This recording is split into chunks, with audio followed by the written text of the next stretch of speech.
Bonjour à toutes, bonjour à tous, bienvenue sur les quarts d'heure Poids de Vin. Le podcast, comme son nom l'indique, est dédié au poids de vigne et au poids de vin. Ce podcast est sponsorisé par le restaurant Le Maurice, situé 24 rue Carnot, un restaurant familial, donc je vous invite à découvrir ou à redécouvrir. Sans plus attendre, nous allons accueillir mon invité. Je me présente, je m'appelle Corentin Rojon, je suis kinésithérapeute du sport sur Poitiers. Je suis né à Poitiers, j'ai grandi à Poitiers, j'ai fait mes études à Poitiers. Et comme je dis souvent pour rigoler, probablement que je vais mourir à Poitiers. Mais en tout cas, je m'y sens vraiment super bien. Puis je suis ravi d'être invité dans ta super émission. C'est un plaisir. I see you in a lonely place. C'est un plaisir de te recevoir et j'ajoute même, tu t'es marié à Poitiers. Je me suis marié à Poitiers, ouais, c'est vrai, à la mairie, j'étais là, ouais, c'est vrai. Donc, ok, C'est vrai. excellent. Bah, écoute, merci d'être là. Est-ce que tu peux nous parler un petit peu de ton métier, s'il te plaît? Tu l'as évoqué tout à l'heure, donc, mais est-ce qu'on peut plus Ouais, rentrer un bien peu? sûr. Dans quelle partie, qu'est-ce qui ça t'intéresse le plus? Bah, en gros, on a la chance d'avoir une école de kiné sur Poitiers. Mhm. Donc, en fait, moi, j'ai fait mes études, comme je disais, le lycée, etc. ici, au lycée des Feuillants. Ensuite, je me suis dirigé vers la première année de médecine Mhm. à Poitiers, à la faculté de médecine de Poitiers. Et on a une école de kiné sur Poitiers même. C'est une école qui est assez petite. On était 45 à l'époque. Là, Ah je crois oui. qu'ils sont aux alentours de 70 par promotion, je veux Ok, dire. ok. Mhm. Et voilà, c'est un métier particulier parce qu'on est au contact des gens Mhm. toute la journée. Après, moi, j'ai pris la décision d'aller sur le milieu sportif assez rapidement avec des stages orientés plutôt dans le sport. Et je suis diplômé donc de cette école de Poitiers depuis 2015 et j'exerce sur Poitiers depuis à peu près 2016. Ok. Quelque chose comme ça. Ok. Qu'est-ce qui t'a amené du coup à choisir ce métier au final? Je pense que c'est marrant, ça, c'est une très bonne question.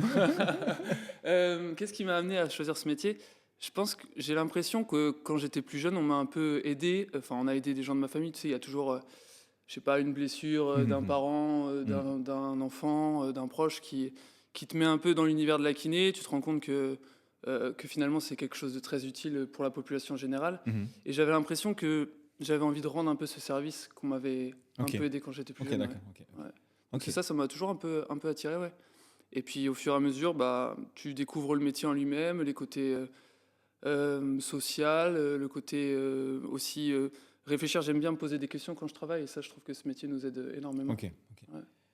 Tu parlais tout à l'heure que tu t'es spécialisé dans la partie sportive. Ouais. Peux-tu nous en dire un peu plus sur ça, s'il te plaît?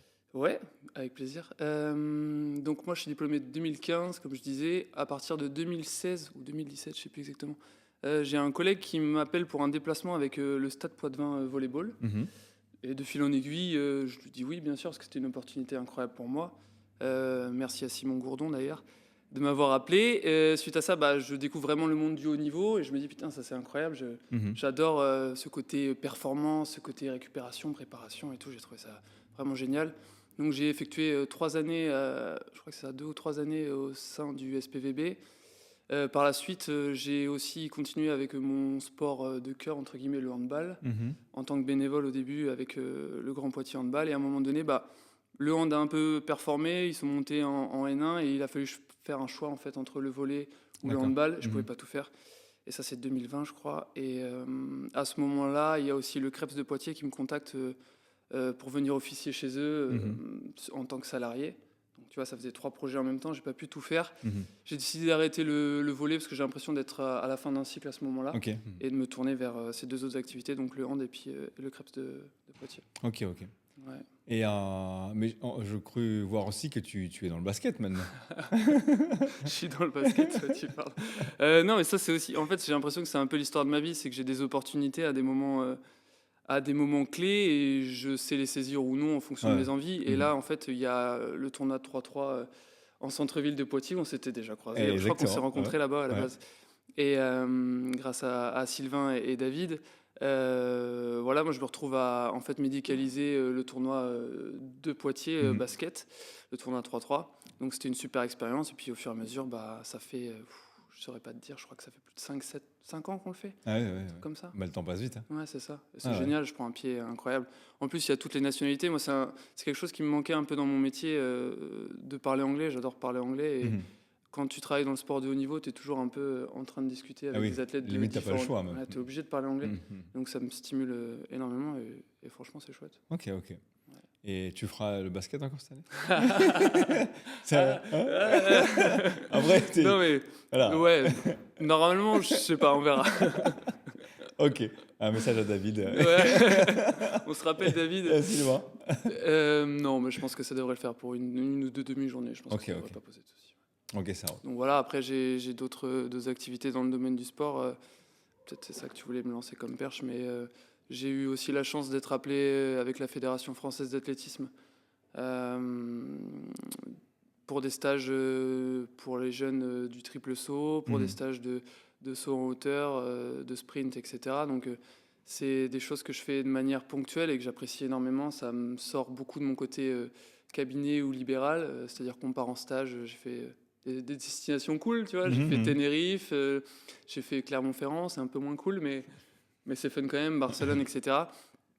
Et donc c'est pareil, j'ai l'impression que ça m'apporte énormément de variations dans mon travail et ça, en tout cas, j'apprécie énormément. Ok. Ouais. Mais quand même, à rappeler, peut-être que si les auditeurs nous écoutent sur ce point-là, c'est que tu fais du sport, certes, et la partie sportive, j'entends, mais tu fais quand même des particuliers. Ouais, exactement, ouais. Mhm. Je continue et je continuerai toujours parce que moi, je veux aider les gens en général, après que ce soit des sportifs ou pas. Finalement, Ouais. mon approche est quasiment similaire. Je veux dire, je me donne à 100% dans toutes les pratiques que je fais, que ce soit bien avec les personnes lambda comme les sportifs de haut niveau. Donc ouais, j'ai une activité libérale en parallèle de mon activité au CREPS. Je travaille en centre-ville de Poitiers. J'ai des patients de tout âge, de tout genre. Et c'est chouette. Ouais. C'est bien, ça donne vraiment... On n'a pas les mêmes objectifs, on n'a pas les mêmes attentes et on n'est pas dans des situations de stress comme on peut avoir sur le sport de haut niveau. Le sport de haut niveau, tu sais, c'est très... à 8h, il se passe un truc. Si à 8h30, il n'y a pas eu de décision, c'est un peu la panique à bord. Donc, souvent, d'avoir une activité un peu chill, détente avec des gens classiques, c'est bien aussi. Ouais, c'est pas mal aussi. C'est quoi ton meilleure anecdote avec les sportifs de haut niveau, justement, si tu en as une? Ma meilleure anecdote... Oula, j'en ai pas mal. Croustillante ou? Ouais, croustillante. Non, des anecdotes. Moi, je pense que je vais regarder celle-ci. C'est des gens que tu suis au quotidien. En fait, c'est ça que j'adore dans ce sport-là, le sport de haut niveau. C'est des gens que tu as pu suivre depuis des années. Et en fait, à un moment donné, ils pètent, tu vois, et ils performent de ouf. Là, je pense à tous les gars de l'athlé. Je peux pas tous les citer, mais des gens que j'ai vus il y a 5 ans, 6 ans et qui aujourd'hui font des médailles au championnat d'Europe, au championnat du monde. C'est gratifiant, quoi. C'est gratifiant de fou. Après, j'ai envie de te dire, moi, j'ai apporté ma petite pierre à l'édifice, mais elle est vraiment minime. C'est juste le fait de connaître les personnes, d'avoir mis ta personne à leur service et de voir qu'ils en font quelque chose. Ça, je trouve ça vraiment génial. Je suis pas tout seul, il n'y a pas que moi qui m'occupe de tous les sportifs de la Terre.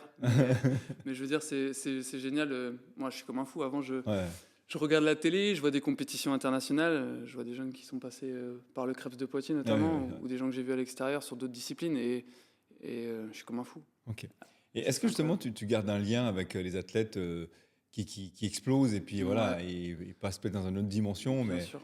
et tu as toujours ce lien, Toujours.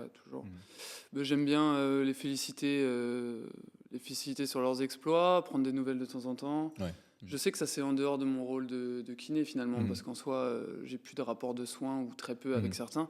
Mais c'est ta façon d'être. Moi, je suis comme ça en fait. Tu vois, j'aime les gens foncièrement, j'ai l'impression. C'est pour ça que je fais ce métier, c'est que j'aime aider les gens. Et quand je vois, il y a une grave blessure pour un tel, tout de suite j'envoie un message. Même si je suis en aucun cas lié à sa rééducation, etc. C'est juste, ça m'intéresse, ça m'importe que ces personnes...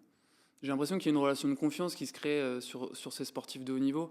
On est un peu, tu sais, leur soupape, tu vois. Des fois, ils viennent en soins, ils sont pas bien, ils discutent, tu vois, ils t'apprennent des choses que tu gardes pour toi. Tu n'as pas le droit de dire aux autres, c'est normal. Et c'est un peu ça qui me plaît dans mon métier, c'est d'être un peu à l'écoute aussi. Et ça, tu l'es aussi bien avec un sportif de haut niveau qu'avec un patient lambda. Mais ouais, je prends des nouvelles, on essaye de s'appeler, s'envoyer des messages de temps en temps, Ok, écoute, on va faire le parallèle justement avec le sport, en tout cas de tes patients. Mais toi aussi, tu es un grand sportif, tu es un grand fan de sport. Regarde ça. Donc, Oh là là. peux-tu nous en dire un peu plus, s'il te plaît? Pour moi, l'activité sportive, c'est un truc que je fais depuis que je suis tout jeune. J'ai commencé par le judo, je crois, en étant petit, sur Mhm. Mini-Ausence, parce que j'ai grandi à Mini-Ausence. Après, je me suis dirigé vers le hand, côté un peu plus collectif, que j'ai bien Mhm. aimé. Et après, avec les études de kiné, en fait, on a une problématique. Attention, on a une problématique au niveau de l'école de kiné, c'est-à-dire que si tu fais tes examens, si tu n'es pas en capacité de réaliser tes examens pratiques, Ok. je sais pas, je me fais une entorse, je suis en béquille, j'ai mes examens de pratique de kiné, si je peux pas les faire, c'est un 0. Ah oui. Ouais. Donc en fait, à ce moment-là, pendant mes études, moi qui m'étais un petit peu blessé comme tout le monde, j'ai envie de te dire, j'ai mis en arrêt ce sport qu'est le handball. Ok. Et j'ai découvert un peu la course à pied, la musculation. Ok. Et au fur et à mesure, bah, je me suis un peu réorienté vers ça, c'est-à-dire que nos journées en tant que kiné, elles sont assez Mhm. denses. On fait en général 9h, 19h ou 9h, 20h, ça dépend pour certains. Donc j'essaie de condenser des petites séances de muscu par-ci par-là. Et puis j'ai rencontré mon meilleur ami Théo qui est préparateur physique. Donc forcément il m'a donné Ouais. une autre vision du sport et de la préparation physique. Et ça c'est un truc qui m'a vraiment, vraiment plu. Ok. Donc, Et aujourd'hui, en termes de ratio sur ta vie professionnelle, ta vie personnelle et le sport, ça donne quoi à peu près? Je sais pas si Attends, je réfléchis. Je m'entraîne le lundi, au Ouais. CrossFit Poitiers, bien sûr. Big up d'ailleurs. Le mardi, je m'entraîne. Le mercredi, je m'entraîne. Le jeudi, je m'entraîne. Le vendredi, je m'entraîne un peu des fois. Ouais, entre 4 et 5 fois par semaine, je veux dire. Ok. Et le week-end, c'est off. Ok. Sauf si. Je sais pas. En fait, j'aime bien faire tout. C'est ça le problème. C'est que je devrais m'acheter une seconde vie. Je pense que Mhm. on est tous dans ce cas-là. Tu sais, il y a tellement de trucs qu'on aime qu'on a envie de. Ouais, ouais, ouais. Non, en moyenne, je m'entraîne 4 fois minimum par semaine. Ouais. Ok. Voilà. Et tes séances durent combien de temps à peu près? Maximum 1 heure. Ok. Maximum 1 heure. Ok, Si donc c'est un peu intense moins, pendant- c'est bien. Ouais. ouais. Tu vois, moi, je trouve que faut condenser. Mhm. Ceux qui restent à la salle pendant 2 heures, moi, je sais pas comment vous faites. Je vous admire parce que j'en connais plein qui le font et moi, j'ai pas le temps en fait. Ouais, ouais. J'ai plein de choses. Ouais. Mon sport, c'est un peu, si tu veux, mon exutoire. C'est le moment où je coupe mon cerveau et je me mets à fond dans Ouais, le truc. ouais. Mhm. Et derrière, tu as des bienfaits, genre t'es détente, t'es relax, et tu peux continuer à bosser. Quoi. Mais c'est pas à toi que je vais dire ça. Parce que... Et toi, Solo, tiens, combien de fois tu t'entraînes par semaine? Ah, écoute, on va se retourner sur notre podcast. Du coup. Ah, mais merci en tout cas pour Avec plaisir. le retour de ping-pong, on va dire. Ce qui m'amène du coup à la question suivante, c'est donc tu as ton métier qui est ta passion, le sport qui est ta passion, mais qu'est-ce que tu as d'autre comme passion dans ta vie? Plein de trucs. Ouais, ouais, j'imagine bien. Ouais. Je suis Qu'est-ce que j'ai d'autre comme passion dans la vie? Ouais. J'aime bien pas mal de choses. J'aime bien créer des choses, faire de nouvelles créations. J'avais déjà fait mon petit podcast avec toi. Exactement, C'était une petite merci à création toi. mineure, ça n'a rien à voir avec Non, non, non. ce standing qu'on a ici. C'était Mais- excellent. Ouais, merci. Mais ouais, je suis quelqu'un qui aime bien créer, donc j'aime beaucoup ça, me lancer des nouveaux défis, des nouvelles perspectives. Tu vois, j'aime bien. En fait, comme ma journée et ma semaine, elles sont souvent bien remplies. Mhm, mhm. J'ai peu de temps pour les distractions Ouais, autres, mais je sais que j'essaye de m'octroyer un peu de temps. Là, tu vois, j'aimerais bien écrire un peu plus. Ça, c'est un truc qui me plairait beaucoup. Mhm. Parce que j'aime beaucoup le sens des mots et des fois, le fait de les noter sur un papier, ça te permet de pas les oublier. Mhm. C'est les phrases un peu fortes que tu peux Ouais, entendre ouais, dans ta ouais. journée. Et j'aime beaucoup aussi la musique, tu vois, guitare, le chant aussi. Malheureusement, c'est pas le goût de tout le monde, tu vois, j'ai envie de te dire. Mais ouais, c'est des loisirs créatifs, j'ai l'impression. Tu vois. Mhm, mhm. Ouais. Ça tombe bien, on a une guitare juste Non, là. non. Donc- Ça tombe bien, c'est parti. Non, c'est bon. Je vais pas vous faire cet affront là, franchement. Non, ok, d'accord, excellent. Et aujourd'hui, on va quitter un petit peu le monde du travail. Si tu devais te projeter, ne serait-ce que d'ici 2 ans, comment tu vois ta vie, aussi bien professionnelle que personnelle? Ouais. Un retour. Ok, dans 2 ans. Dans 2 ans, et il sera passé pas mal de choses, je pense. sera chargé, Ouais, déjà. en fait, il y a beaucoup de choses qui vont changer dans ma vie, qui ont Mhm. déjà commencé à changer. Mhm. Souvent, comme on en a déjà discuté ensemble, mais tu vois pas le côté positif sur le moment, tu vois. Tu prends les changements, mais la vie, elle est faite de changements. De toute façon, tu peux rien y faire. Et souvent, il faut prendre le côté positif. Donc, j'imagine que dans 2 ans, ma vie aura encore changé probablement énormément. Probablement que je serai père d'ici là, si tout va bien. Félicitations.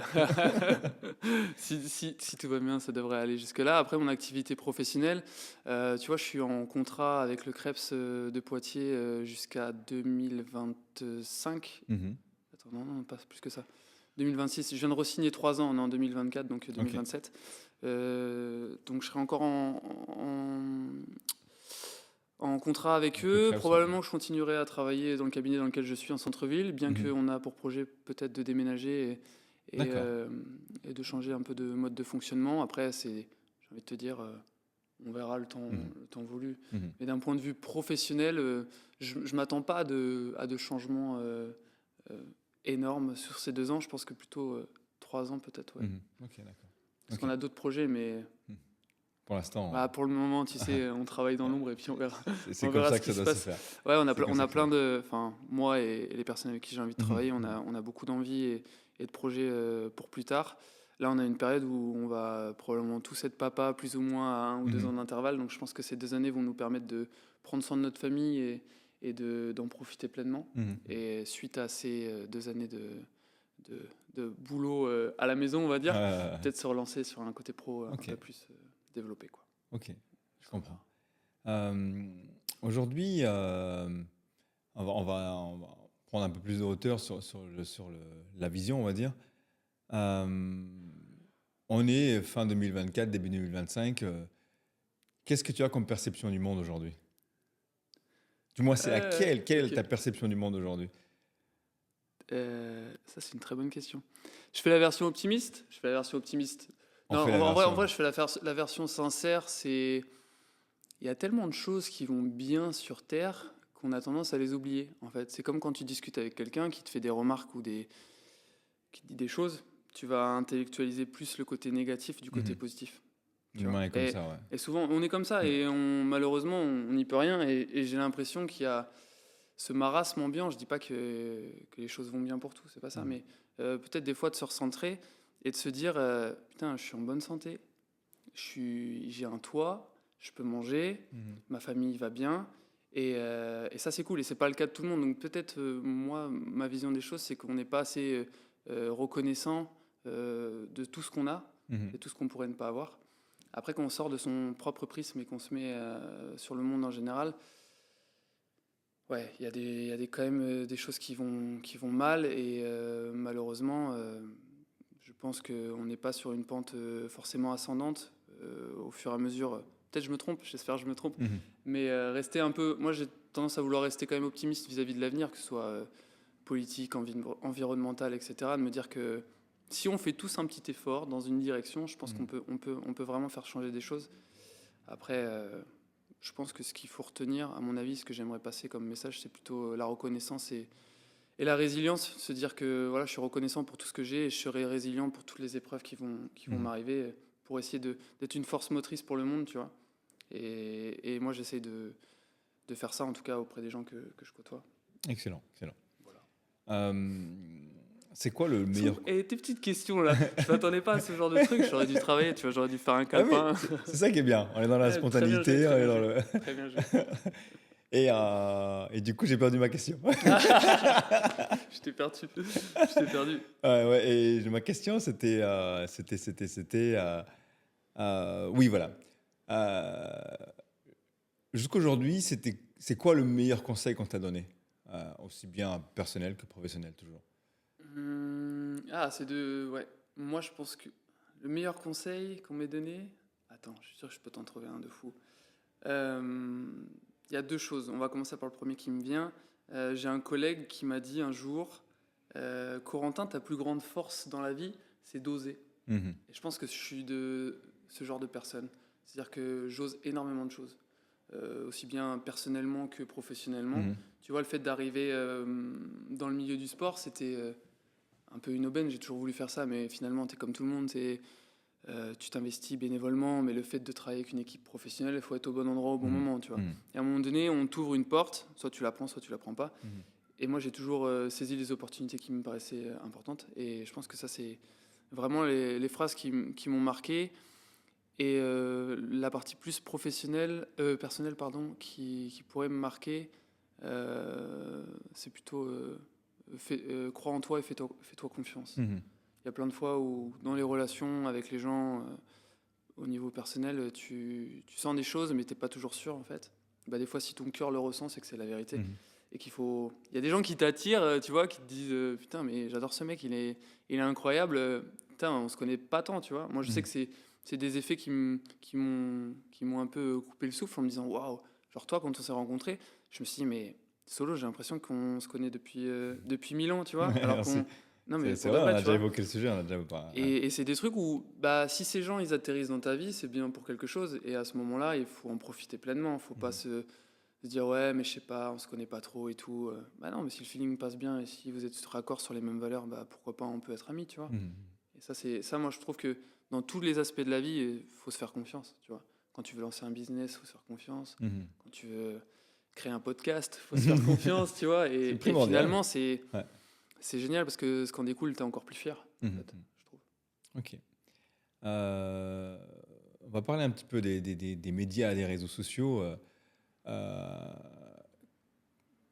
c'est quoi la proportion aujourd'hui de ces facteurs, de ces médias, de ces réseaux sociaux dans ta vie?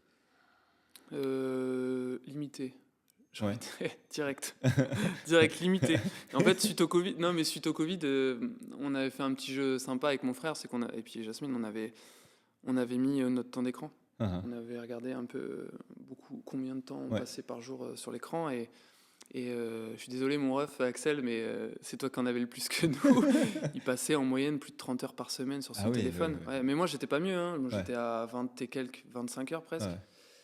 T'imagines sur une semaine, 25 heures c'est quoi? C'est un jour, ça veut dire que pendant un jour t'es comme ça, sur ton écran. Et pour apprendre quoi? Mhm. Rien du tout. Après, il y a tout ce qui est... Enfin, à mon sens, déjà, le temps d'écran, il est déjà beaucoup trop élevé. Et moi, je suis pas une génération avec laquelle on a grandi avec les écrans. Moi, mon téléphone, j'ai eu Internet, je sais pas, je devais être plus qu'au lycée, tu vois. Mhm. Là, maintenant, les jeunes, ils ont Internet, je pense qu'ils sont au collège. Bah oui. J'imagine. Et je me dis, waouh, qu'est-ce que ça va donner sur le... Enfin, nous, on s'ennuyait, en fait, tu vois. On s'ennuyait, mais on s'ennuyait pas sur un écran, on s'ennuyait entre nous. Du coup, on était obligé d'être créatifs. Ah, tu te fais chier, tu fais quoi? Tu vas dans le jardin, tu joues au foot, ou t'écris, tu joues de la musique, tu fais des conneries avec ton frère, tu vois, je suis un peu sceptique sur ce côté-là, genre, qu'est-ce que ça va donner? Est-ce qu'on va pas provoquer des retards moteurs, mentaux? Mhm. Moi, je suis assez sceptique. Et puis, il y a aussi un côté, si on prend... Je sais pas si tu veux que j'aille là-dessus, mais j'y vais quand même. Et sur le côté information, en fait, des réseaux sociaux, on te donne qu'une part de vérité. C'est-à-dire que je prends les exemples de personnes qui font de la muscu. Tu vois, des gars, ils ont des physiques impressionnants, colossaux, et ils te disent ils sont naturels. Et tu dis, bah, c'est vrai, c'est pas vrai. Est-ce que finalement, est-ce que les jeunes, ils ont cette subtilité-là, Ouais. tu vois? Les gens sont naïfs, enfin ça rend les gens naïfs quoi. Au Ouais, c'est final. ça. Est-ce que... Mais du coup, c'est même triste parce que des fois, tu te dis, il y a des mecs qui vont se mettre, je sais pas, on parle de la muscu là, mais je me mets dans un projet à fond, le muscu à fond, j'aimerais ressembler à tel mec sur Instagram. Sauf que peut-être que le mec, il est chargé, il te le Ah dira oui, pas. oui. Bah non. Et donc, ça biaise, je trouve que les réseaux sociaux, je pense que ça peut être ça la conclusion du truc, c'est que ça nous fausse un petit peu nos rapports au monde, et Mhm. nos rapports avec les gens. T'as pas la vie du mec ou de la nana sur Instagram, c'est-à-dire qu'il part en voyage à l'autre bout du monde, tout frais payé, mais en fait ça se trouve elle est malheureuse de ouf. Enfin, je pense qu'on partage un peu le même. Je te rejoins totalement effectivement sur ça. Maintenant pour continuer un petit peu dans le, si je dois faire un petit peu l'avocat du diable sans l'être évidemment, mais j'ai eu une remarque l'autre jour d'une personne qui je trouvais très très juste et d'ailleurs qui m'a fait beaucoup réfléchir, c'est et si nous, à notre génération, on avait les mêmes pouvoirs qu'aujourd'hui, justement, de cette consommation d'informations, comment on aurait été? Comment on serait et On serait pareil. comment on sera aujourd'hui, au final, avec 10 ans de réseaux sociaux dans la tête? C'est une très bonne question. C'est un sujet qui est enfin, c'est un vrai sujet. Je pense que en fait, quand je dis ça, c'est pas pour jeter la pierre ou quoi que ce soit à qui que ce soit. C'est juste que l'évolution du monde a fait que c'est quelque chose qui s'est démocratisé énormément. c'est comme ça. Maintenant, qu'est-ce qu'on en fait et quels sont les garde-fous qu'on se préserve? Parce qu'en fait, moi, si tu veux, pour voir pas mal de jeunes, je te montre comme ça à l'écran, ils verront peut-être, mais la posture d'un téléphone quand tu scrolles, t'es comme ça. Mhm. T'imagines le désordre cervical? Moi, en tant que kiné, je vois les jeunes, ils ont des têtes comme as. Mhm. Je me Ouais. dis, mais c'est pas. C'est bien. Un kiné qui me parle à ça, c'est excellent. Non, mais c'est pas- vrai. Non, mais c'est vrai. C'est-à-dire que, ok, on est assis, on est sur le téléphone, mais c'est des déformations qui vont se prolonger si tu passes, comme on dit, en la moyenne journalière. Regardez votre moyenne journalière Mhm. sur les réseaux sociaux, sur les écrans, en règle générale. Moi, je sais que je suis à peu près à 2 heures, ce Mhm. que je trouve quand même beaucoup, parce que sur une semaine, ça fait quand même 14. Mhm. C'est quand même beaucoup. Je me dis, pendant 14 heures, si je suis comme ça, Mhm. qu'est-ce qui va se passer au niveau de mes cervicales? Qu'est-ce Mhm. qui va se passer au niveau de mon dos? Alors oui, on va me dire, bah, tu t'habitues à être dans cette position, donc probablement que tu n'auras pas de problème, mais est-ce que c'est bon pour le Mhm. corps? Bah, rien que le fait d'être inactif pendant 2 heures sur un écran, pour moi, c'est Mhm. c'est pas bon. C'est déjà pas bon. Ouais. Donc oui, qu'est-ce qu'on ferait si on a vu? Bah, Mhm. probablement qu'on ferait la même chose. On ferait la même chose. Après, peut-être que le fait d'avoir toutes ces connaissances, peut-être ils ont plus de facilité à créer d'autres choses, tu Mhm. vois? Je sais pas, je veux apprendre le mandarin, je trouve un site sur internet, Mhm. je trouve des vidéos YouTube, je trouve une application qui me permet de. Tu vois, nous à notre époque, Mhm. on pouvait. Ça fait vraiment vieux coup de dire ça. C'est Mais genre à notre époque, on pouvait pas faire ça. C'est Si tu ça. voulais Mhm. apprendre un truc, moi je sais que la guitare, j'ai pris des cours de guitare parce que on n'avait pas moyen d'apprendre Voir un correctement tuto, de tout voir un seul en truc. fait. Tu vois, Mhm. Guitar Tab n'existait pas, il n'y avait pas de tuto YouTube, Mhm. ou enfin très peu. C'était pas aussi développé que Mhm. maintenant, et ça, je trouve que c'est une chance. Ils ont une chance énorme en fait. Demain, tu vas apprendre le kung-fu, tu tapes YouTube, apprendre le kung-fu, et t'apprends le kung-fu. Ouais, Quoi. ouais. C'est génial. Peut-être Mhm. qu'un jour même, on fera comme dans Matrix, tu sais, on se branchera et Mise à hop, jour. je veux apprendre à piloter un hélicoptère. Et tu vois, Ouais. ce serait dingue. Avec Ça, Neuralink, pourquoi avec pas. Neuralink, et pourquoi pas. On C'est un verra. autre débat. C'est un autre débat, ça c'est clair. Ok. Je sais que tu aimes bien lire. Euh, tu peux-tu nous donner, par exemple, le dernier livre que tu as lu? Dernier livre que j'ai lu, livre ou ouais, Lecture. lecture en général. Là, je suis en cours, de lecture de Steve Jobs, Ok. sa biographie. Mhm. Ça a l'air intéressant. Franchement, j'ai appris pas mal de choses dès le début. Il a une vie un peu atypique. Et c'est ça qui m'a intéressé en Ouais. fait. C'était un peu d'avoir. Parce que tout le monde connaît le créateur d'Apple, Mhm. mais j'aimerais connaître comment il en est arrivé là. Et ça me paraît super important. Sinon, celui qui m'a vraiment marqué le plus récemment, j'ai envie de te dire, bah, c'est celui que tu m'avais offert. Réfléchissez et devenez riche. Mhm. Je trouve que c'est vraiment un game changer excellent parce qu'en fait, Tant mieux, tant mieux. non, mais c'était le Excellent. but, c'était le but du jeu.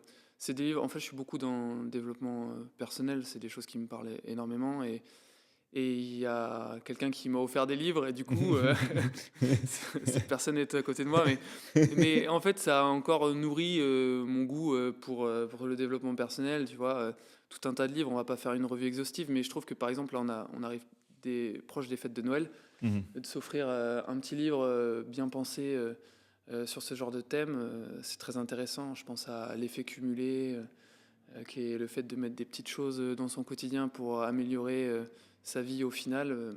Ça, c'est des choses Mhm. qui sont super importantes et qui, pour moi, en tout cas, ont vraiment changé ma vision des choses. C'est catégorique, quoi. Tu te Ah, dis, heureusement que...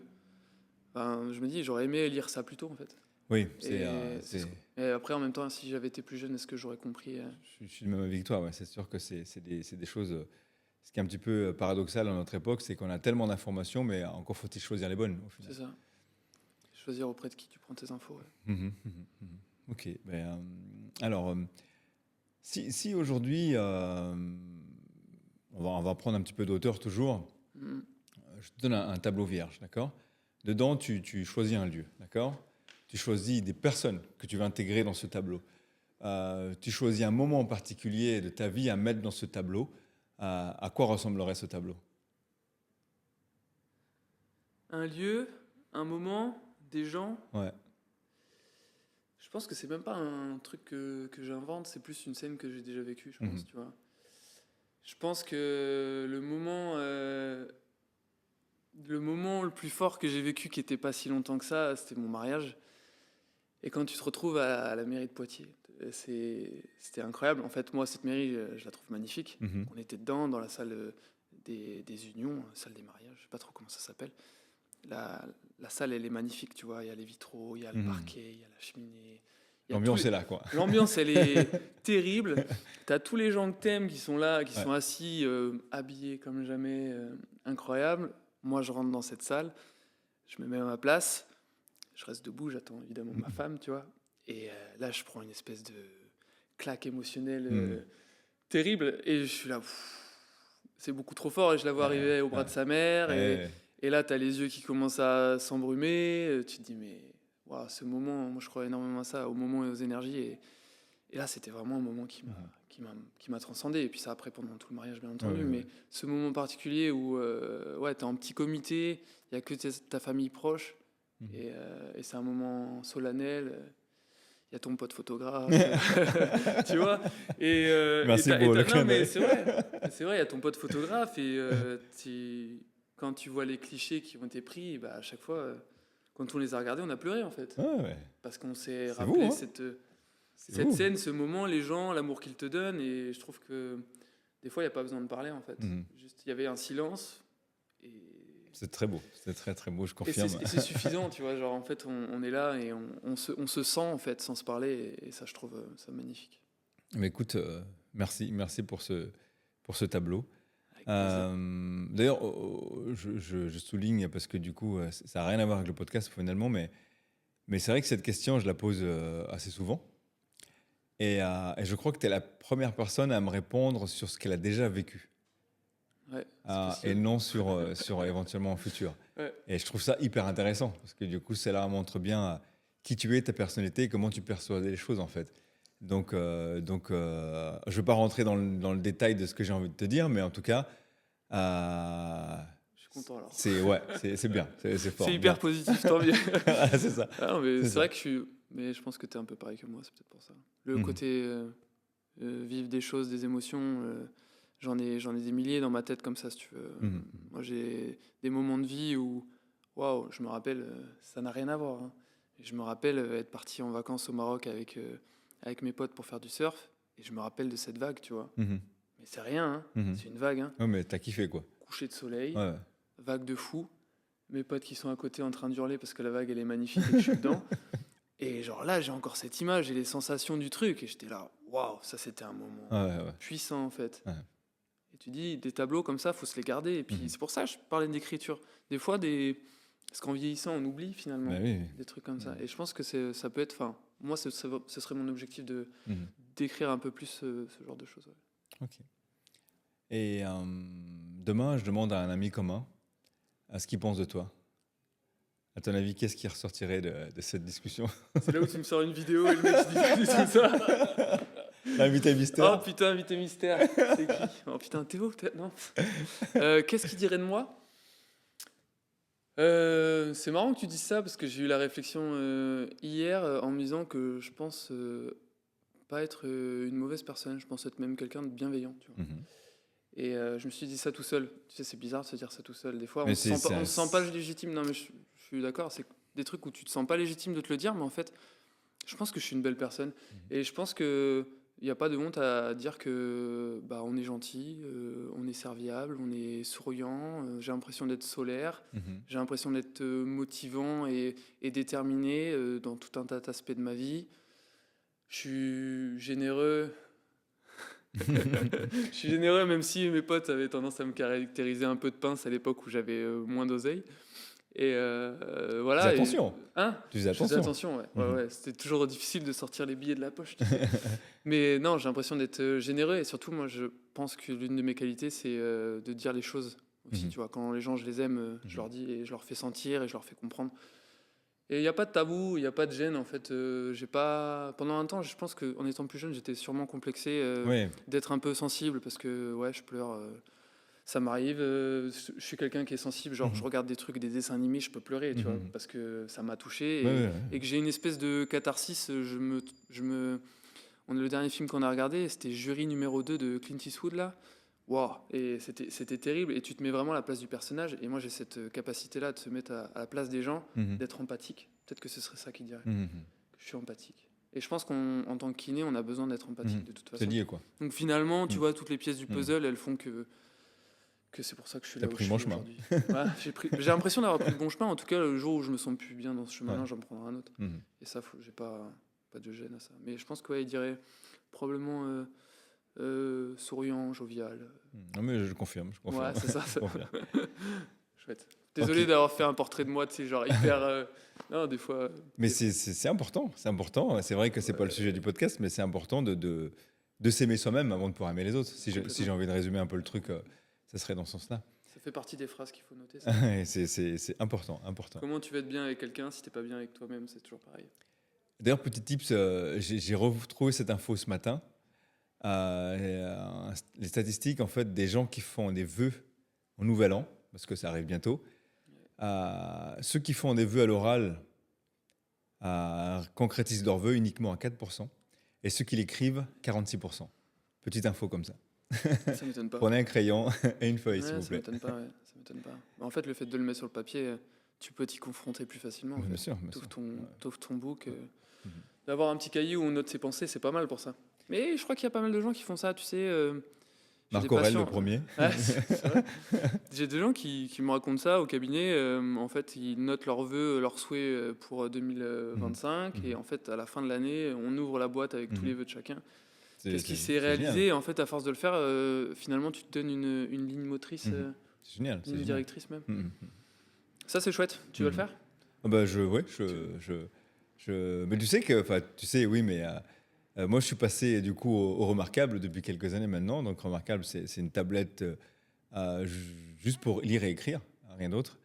Et parce que moi, j'aime écrire, donc j'écris beaucoup, mais sauf que j'avais trop de cahiers. Ouais.